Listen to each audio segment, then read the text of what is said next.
Bonsoir les amis, bonsoir à tout le monde, c'est Marc de Chancelet, coordonnateur national de la nouvelle génération pour le changement. Aujourd'hui c'est un grand jour, je suis rempli de joie parce que je vais vous rencontrer à travers notre numéro habituel qui est la tribune des vérités.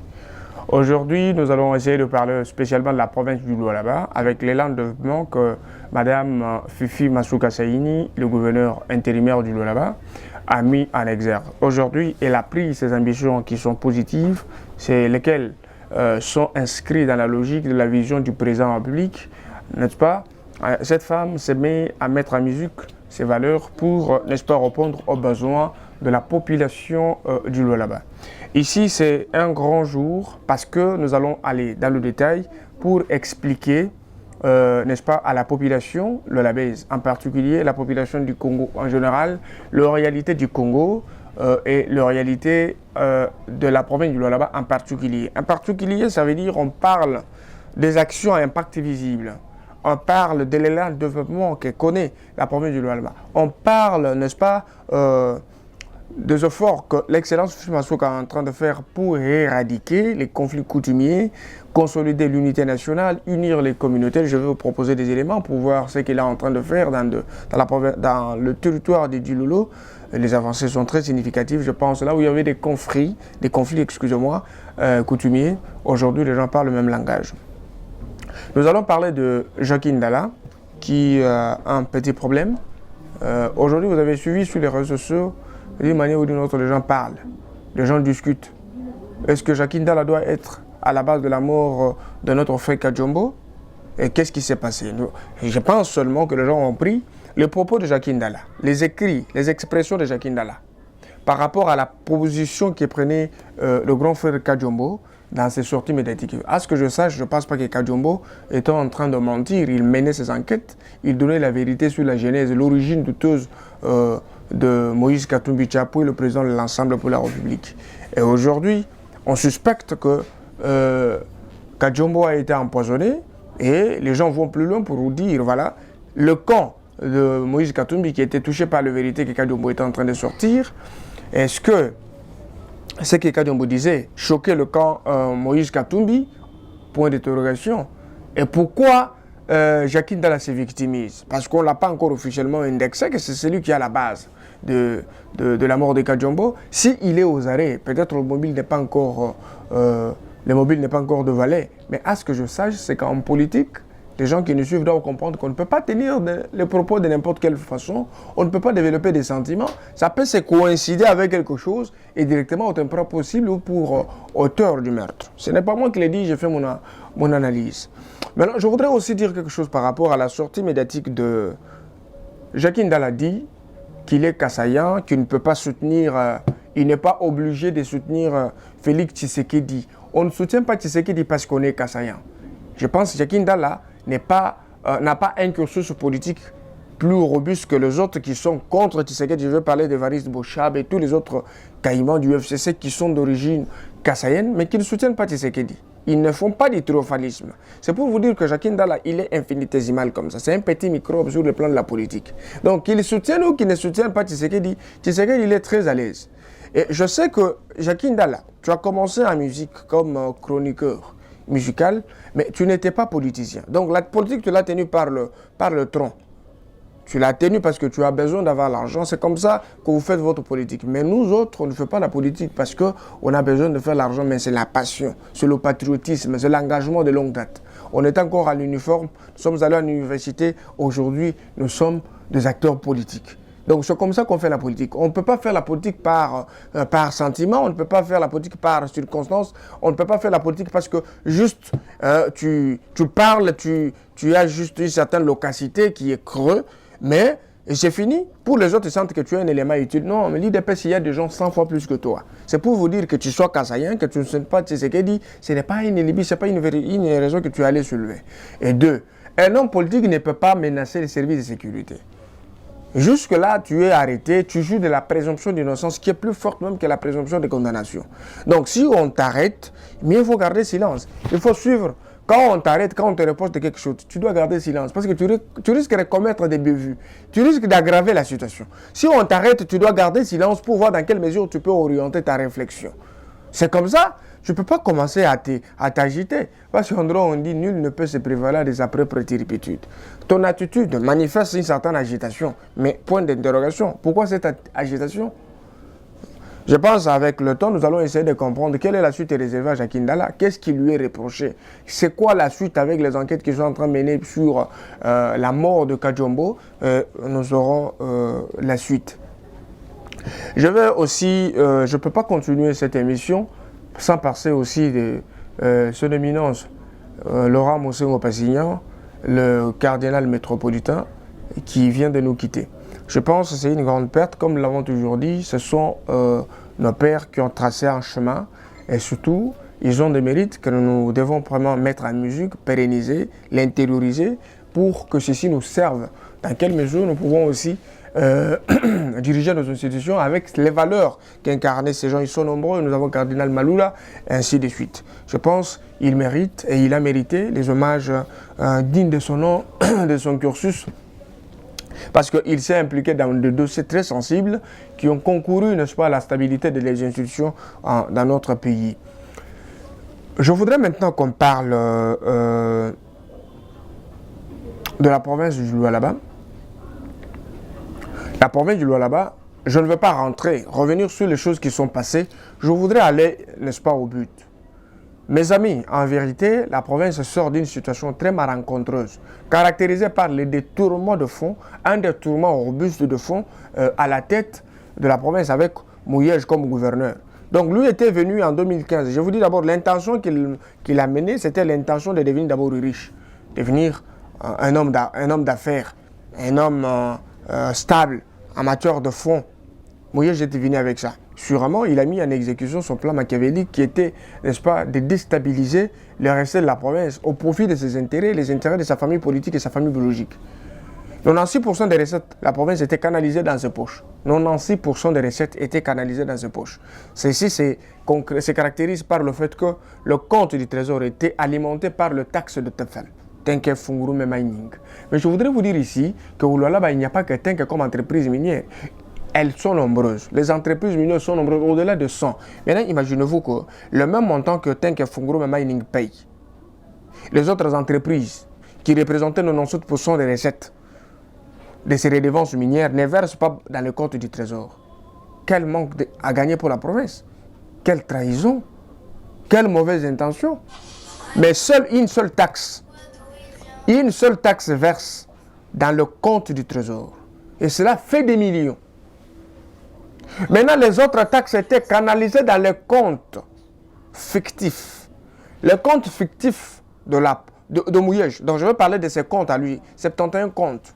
Lui-même connaissait la mise en mouvement. Lui-même connaissait comment est-ce que l'argent était versé, comment l'argent était canalisé dans ses comptes, que lui-même avait le contrôle. Fufu Masuka n'en connaissait rien, ni l'IGF, ni l'Assemblée provinciale. Il le faisait en connivence avec Tchumboge, qui est son adepte le plus fidèle, parce que jusqu'à aujourd'hui, il est capable d'utiliser les insultes, les menaces, les propos tribaux pour soutenir son frère Mouyej qui est de sa famille. On comprend seulement. Donc il y a eu de la médiocrité notoire au niveau des institutions dans la province du Lualaba. Mais ça, c'est un élément. Mais la province, on l'appelle province pilote. Quand on parle province pilote, c'est une province qui génère beaucoup de recettes. Mais le cas du Lualaba par rapport à ce qu'on appelle province pilote, c'est très différent. Pourquoi ? Parce que la province, on ne connaît pas jusqu'à maintenant, depuis 2015, ça enregistre combien en termes de recettes. Nous ne connaissons pas combien est-ce que la province enregistre en termes de recettes. Parce que l'organe habilité à nous donner les recettes de la province et les dépenses qui sont effectuées, c'est la reddition de comptes qui était bloquée. La reddition de comptes n'a jamais fait du travail. C'est pour vous dire que la relation entre Jules Alinguetti avec Mouyej, ça date de longtemps, avant qu'il soit même nommé inspecteur général des finances. Jules Alinguetti prenait les plagiats de reddition de comptes du Lualaba pour venir ici les infiltrer dans les dossiers à la Cour de comptes. Ces dossiers n'ont jamais été... Mais officiellement, il n'y a jamais eu réduction de comptes. Parce que quand je parle, les chefs de division de finances me regardent et disent oui, c'est la vérité. Le ministre des Finances me dit la vérité. Même Diav Kachungu me voit. Les chefs de bureau de réduction de comptes n'ont jamais travaillé. Il n'a pas de chaise ni d'ordinateur doté par le gouvernement provincial. Mouyej s'est mis à combattre le tout premier chef de division de mine. Parce qu'il était Kassayan. Ce monsieur a pris tangente, il est ici à Kinshasa. Il a été combattu par Mouyej. Et il a laissé les notes de débit qui s'élevaient à 2 700 quelques demi de dollars. Mais cet argent est dans le poche de Mouyej jusqu'à aujourd'hui. Mouyej a financé le projet Murikita. 26 millions de dollars. La province n'a gagné que 110 000 dollars, mes amis. Vous voulez que quelqu'un pareil alors rentre à la tête de la province pour en faire quoi? Pour en faire quoi? Pour faire de la province l'enfer? Comme il est tribaliste, là je pense que les conflits vont demeurer, ils vont prendre le paroxysme. Lorsque nous vous disons que la province était mal gérée, les institutions étaient tribalisées, laissez-moi vous donner un élément. Allez-y dans l'administration publique. Les chefs de division de mines, il est Round, de la famille de Tchoumbouche. Les chefs de division de finances, il est Round. Les chefs de division de santé, il est Round. Chef de division de l'environnement, il est titre foncier, il est Round. Les patrons des KCC est Round. Moumi, il est Round. Tous les gens qui sont à la tête des grandes entreprises, ce sont de Round. Allons-y dans le gouvernement provincial. 5 ministères, il y a 5 ministres Round. Bang, Round. Si vous prenez Moutete Round, Gilles Kabouit Round. Même son assistant principal, il est Round. Si vous allez dans son cabinet, directeur de cabinet Round, tous les conseils, la plupart, ce sont de Round. Cellule de communication, tout le monde sont de Round. Maintenant, revenons à l'église catholique qui avait autrefois soutenu la position malveillante de Mouyej dans la mégestion et qui plaidait son retour. Toutes les paroisses catholiques, ce sont les Round qui sont à la tête. Ce n'est pas un mensonge. C'est pourquoi vous avez vu que ces gens ont fait pression sur l'évêque, qui a pris une position parallèle, une position contraire à la voie de la vérité pour soutenir Mouyej. Et appeler Fifi Masuka à faire la paix avec Mouyej. C'est comme si Fifi Masuka avait volé, Mouyej avait volé l'argent de Madame Fifi, ou Mouyej avait détourné les biens de Fifi, les biens privés. Non, non. Il s'agit des affaires de l'État, les affaires institutionnelles. Seul l'UGF et la justice doivent, n'est-ce pas, prendre la paternité et la charge de nous donner un verdict définitif en ce qui concerne le sort de Mouyej. Vous comprenez là ou vous confondez les choses? Donc, si vous voulez dire, je vous rappelle en 2015, Mouyej était ici à Kinshasa lorsqu'il il se battait ensemble avec les autres pour le découpage. C'est parce qu'il voulait qu'il faut que sa tribu soit à la tête de la province. Lorsqu'on a proposé un Mouchoko ici, Mouyej n'a pas voulu, il a craqué la porte. C'est pourquoi il est parti plus vite pour influencer cette histoire dans Norvège, des 5 groupes de 5. Il y a même d'autres communautés qui se sont déjà retirées. Hein? Ça parce qu'on ne voulait pas que d'autres personnes prennent la tête de la province. Et si aujourd'hui Fifi Masuka est victime des campagnes de diabolisation, c'est par rapport d'abord à la position ethnico-tribale et aussi par rapport à la vision du président de la République.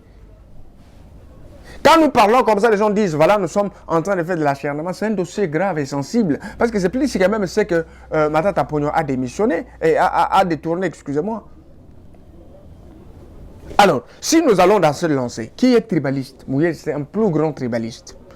Un plus grand tribaliste qui ne voulait pas du chef de l'État. Pourquoi? Parce qu'il a remis en cause les capacités mentales, politiques, scientifiques du président de la République.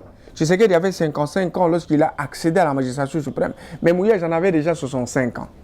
Lorsque tu as 65 ans, tu es président fédéral d'un parti politique. Ça fait mal. Et que tu es en face d'une femme qui est une présidente nationale d'un parti politique représenté sur toute l'étendue publique. Et qui n'a jamais détourné, même pas 100 francs, qui n'a pas de dette de gens. Mais vous êtes gouverneur avec beaucoup d'argent, mais vous avez escroqué tous les hôteliers de la place. Vous avez des dettes partout. Vous importez les femmes d'ailleurs. Et puis, vous avez des fictifs au sein du gouvernement, des 109 personnes.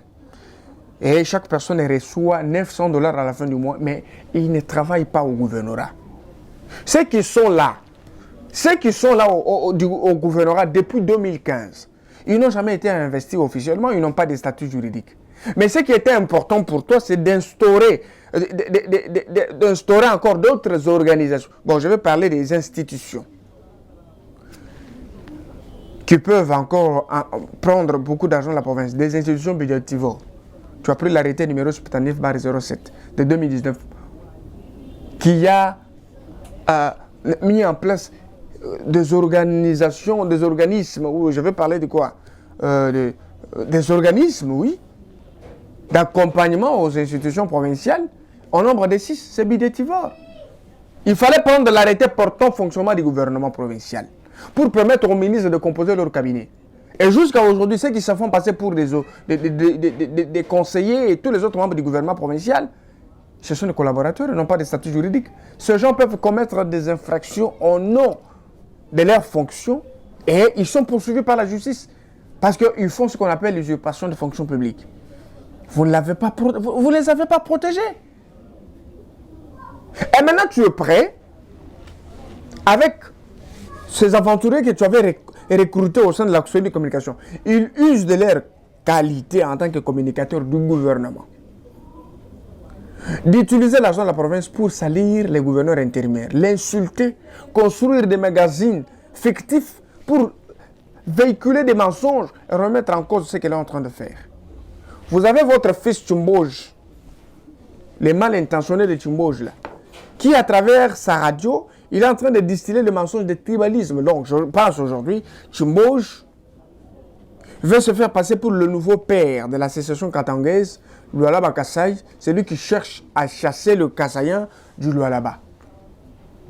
Et regardez maintenant la difficulté que vous avez. Ce que vous avez fait, les deux autres que vous avez sémés au sein de la province, la désorganisation, la mégestion, l'opacité dans la gestion des finances, est en train d'être corrigée par une femme qui fait l'intérim, mais l'intérim qui n'est pas encore confirmé. Mais elle fait des prodiges, elle fait des miracles.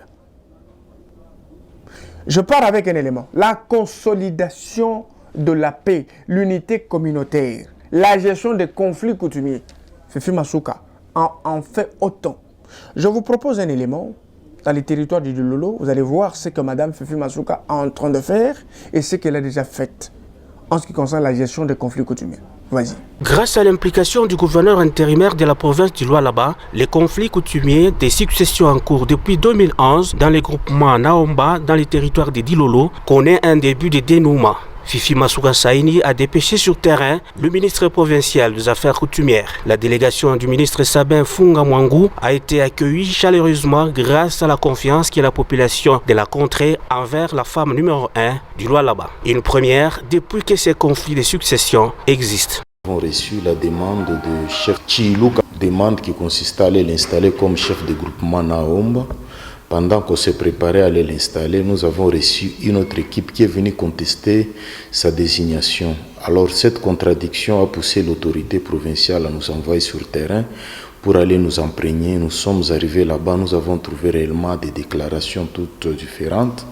Alors le village a soutenu un candidat, c'est lui malheureusement qui n'a pas été retenu lors de la désignation. Les deux candidats malheureusement aussi qui sont tous des familles différentes qui n'ont pas vraiment de liens. Alors nous avons récolté des propositions. En fait, la population s'est imposée.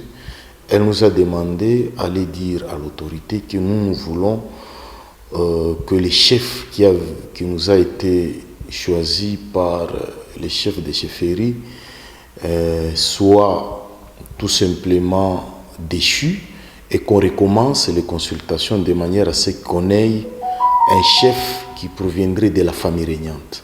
Masuka Saini Fifi est dans la logique de faire régner la paix sur toute sa juridiction pour faciliter l'élan de développement qu'elle a enclenché dans chaque coin de la province du Cobalt, selon la vision du président de la République, Félix Tshisekedi. Merci beaucoup, vous avez suivi les avancées très significatives que Fifi Masuka est en train de faire. Mais ce n'est pas seulement ça. Au sein du gouvernement, au sein des institutions, Fifi Masuka cherche à ce qu'il y ait ce qu'on appelle l'inclusivité des communautés.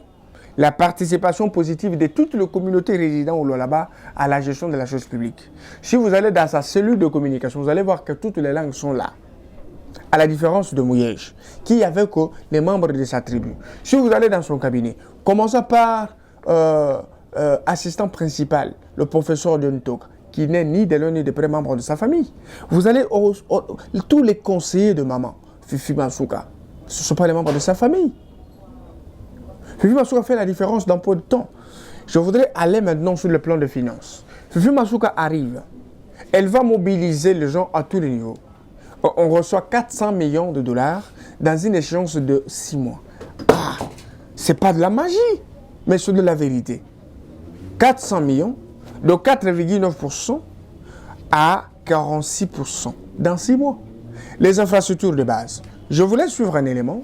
Vous allez voir les avancées très significatives sur le plan des infrastructures. L'avenue Mama Fifi Masuka et l'autre avenue qui sont visitées par le membre du cabinet et les techniciens, n'est-ce pas, du ministère des infrastructures au niveau de la province pour voir ce qui doit être fait parce que bientôt on doit asphalter ces avenues, on va couler le béton, on va mettre des macadams. C'est comme ça l'élan de développement avec peu de temps. Voilà ce qui est réalisé, puis je reviens après. Kolwezi et le reste de la province du Lualaba sont transformés complètement en un vaste chantier depuis la prise de fonction de Fifi Masuka Saini comme gouverneur intérimaire en décembre dernier sous les auspices du chef de l'État Félix-Antoine Tshisekedi Tshilombo. Ainsi, plusieurs entreprises ont été intéressées pour la modernisation surtout des infrastructures routières, à l'instar de l'entreprise EKMM.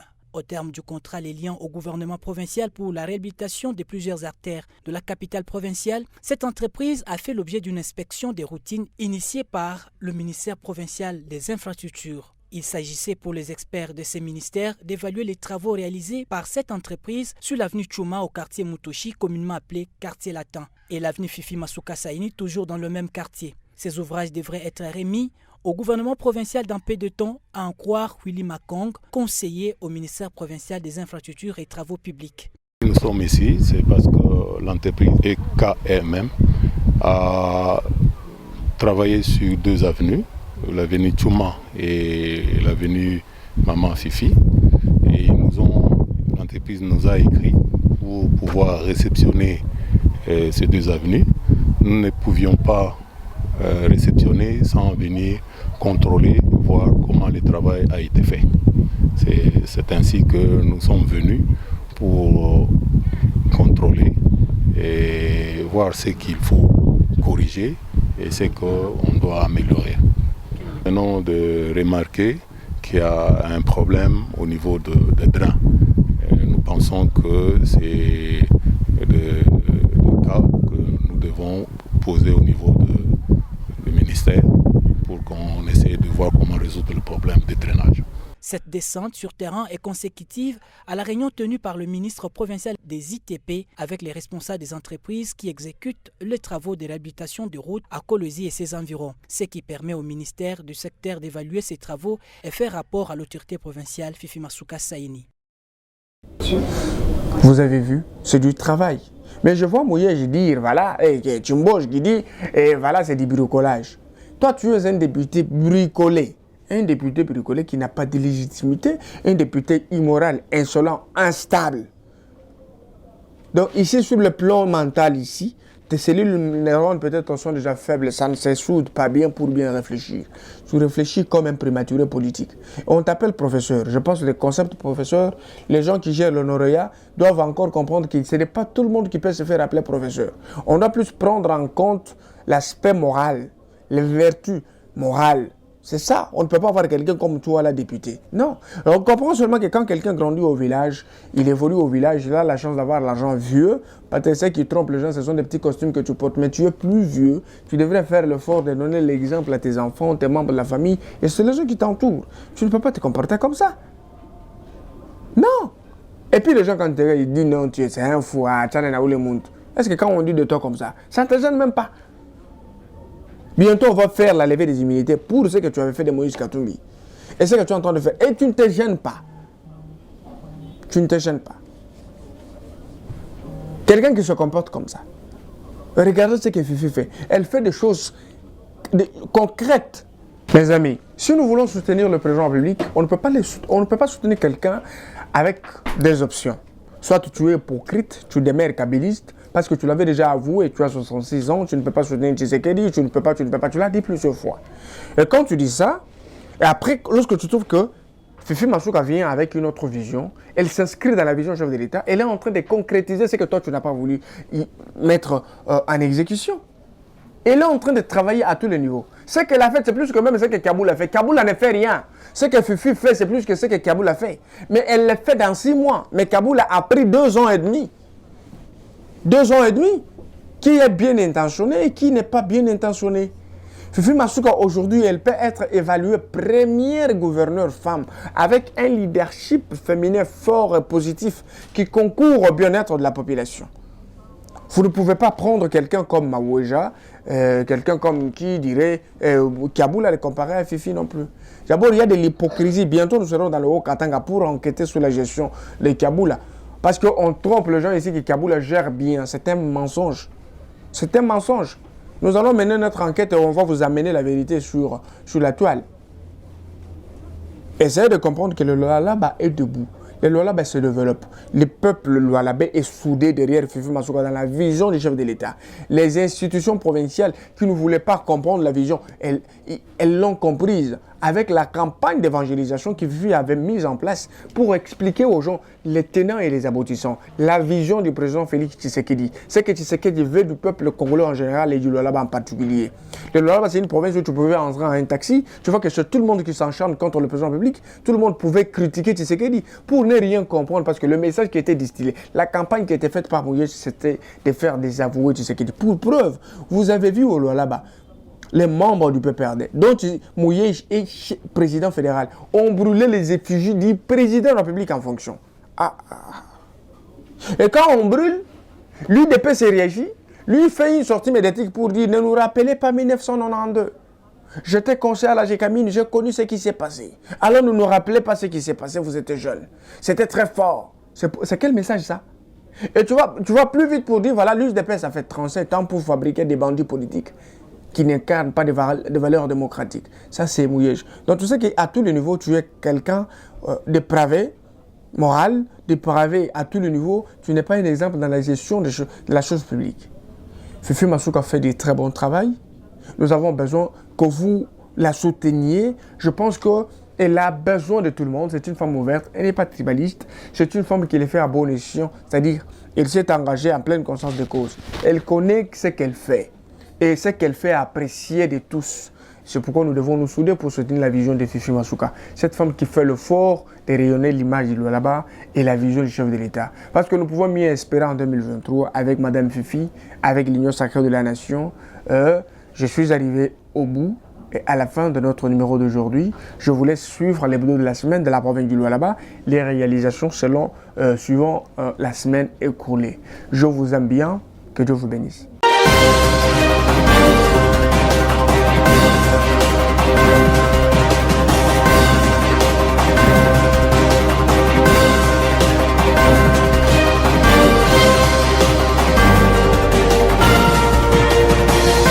Mesdames et messieurs, bienvenue à Lualaba Hebdo. C'est une première dans ce coin de la ville de Kolwezi, le quartier Mutoshi communément appelé quartier latin, voit ses avenues connaître une réhabilitation en profondeur grâce à la volonté du gouverneur intérimaire du Lualaba. C'est le cas de l'avenue Kassongo. Les travaux sont exécutés par l'entreprise Toa Investment, accompagné de son ministre des Infrastructures Paulin Kalau et celui de l'Environnement Alain Kantenga. Fifi Masuka Saini est descendu sur le chantier. Le responsable de Toa a livré à l'autorité provinciale les contours de l'évolution du chantier. La joie était visible sur les visages des habitants du coin. C'est la première fois que leur contrée a vu les travaux d'une telle ampleur.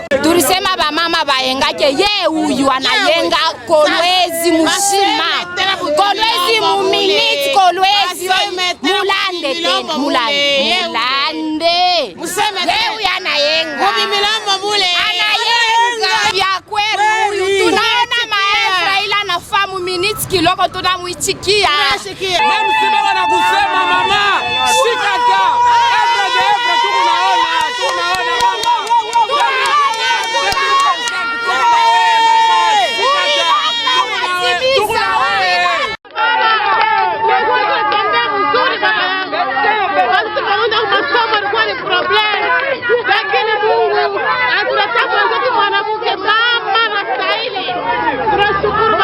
Pour le chef de chantier, les travaux de décaissement prendront 48 heures. Puis la pose de la première couche de latérite. S'en suivra la pose de l'asphalte et la construction des caniveaux de part et d'autre. Kassongo est déjà en cours. Kassongo, je crois demain on va terminer Kassongo. Et après Kassongo, on va sur Mazunga et Kotopla.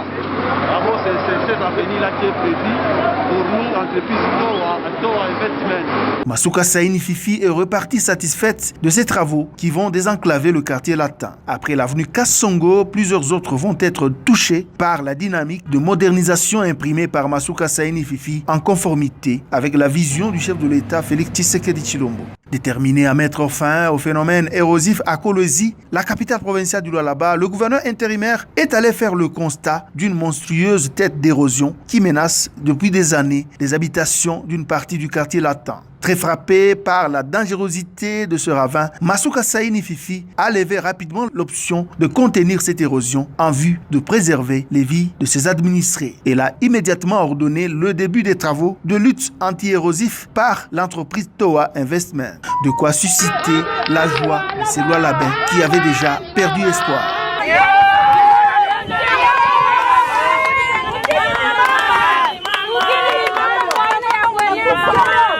La population de cette partie du chef-lieu de la province du Cobalt a vivement salué la détermination et la ferme volonté de l'autorité provinciale qui vient soulager leur souffrance après plusieurs sonnettes d'alarme. Tel père, tel fils.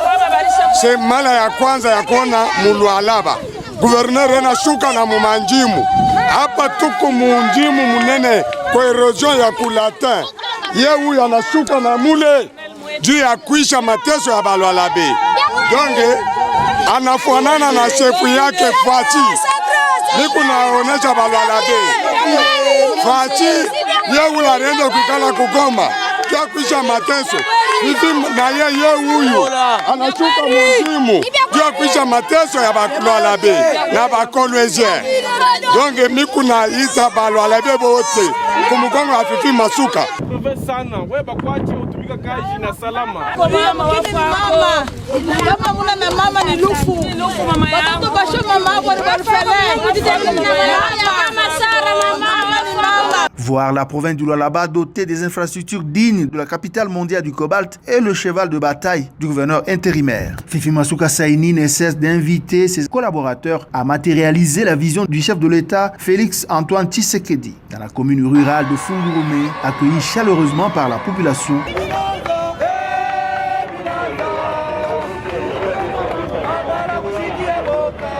L'autorité provinciale a présidé la cérémonie du lancement du projet de construction d'aménagement de la place Mukonto, cellule camp chantier non loin de la route nationale numéro 39 dans le territoire de Lubudi. Masuka Saini Fifi s'est fait accompagner des députés provinciaux et membres de l'exécutif provincial. Bien avant la pose de la première pierre, la femme numéro 1 de la province du Cobalt a suivi attentivement les explications du chef de chantier sur ce que sera la matérialisation du projet. Juste après, le gouverneur intérimaire du Lualaba et sa suite était au quartier d'Ipeta, cellule Kabila 2, pour donner le coup d'envoi de la construction de l'Institut technique agricole de Fungurume, une première dans la contrée.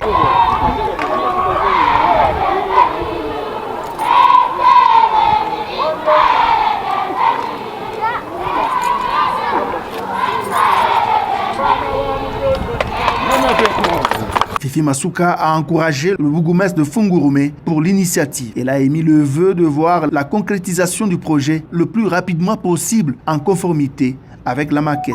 C'est la satisfaction, c'est la continuité, c'est le travail qui se voit. Je suis tellement satisfaite que les idées, même quand je ne les envoie pas, mais ça se trouve déjà dans les cœurs et dans la tête de ceux avec qui nous gérons. Voilà, aujourd'hui nous venons. Vous allez voir que ce bâtiment va vraiment transformer ces quartiers. Avoir des immeubles qui sont en train de pousser de la terre, c'est une bénédiction. C'est le changement de notre contrée, c'est le changement de la province. Quand on a des immeubles, c'est ça même le développement. Donc coup de chapeau à monsieur le bourgmestre, coup de chapeau à tout le personnel ainsi qu'à la société qui va construire, car je suis sûr nous allons trouver le même bâtiment que sur le pancarte. Un financement total de l'administration communale de Fungurume grâce à la redevance minière. C'est l'entreprise Congo Investment Corporation qui exécute les travaux.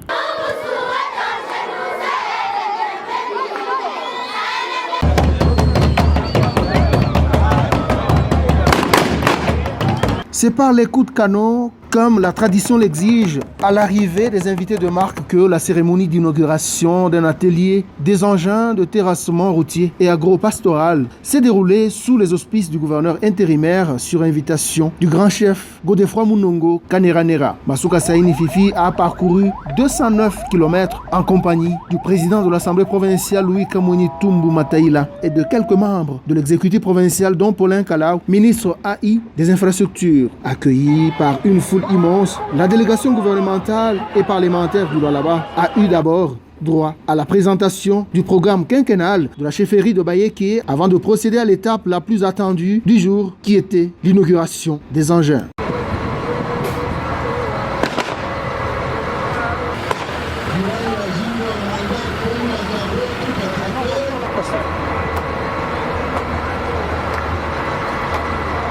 Fifi Masuka Saini a également été à l'université Msiri où elle a bénéficié des ovations sans précédent de la part des étudiants et du corps académique avant de recevoir leur doléance au rectorat. Masuka Saini Fifi leur a promis le soutien du gouvernement provincial. L'autre étape était la visite de la radio-télé Tankiri du Garingazé de la chefferie où elle a tenu un point de presse. Elle a répondu aux questions des chevaliers de la plume et du micro avant de clore sa tournée par le partage d'un repas avec toute l'équipe de la chefferie.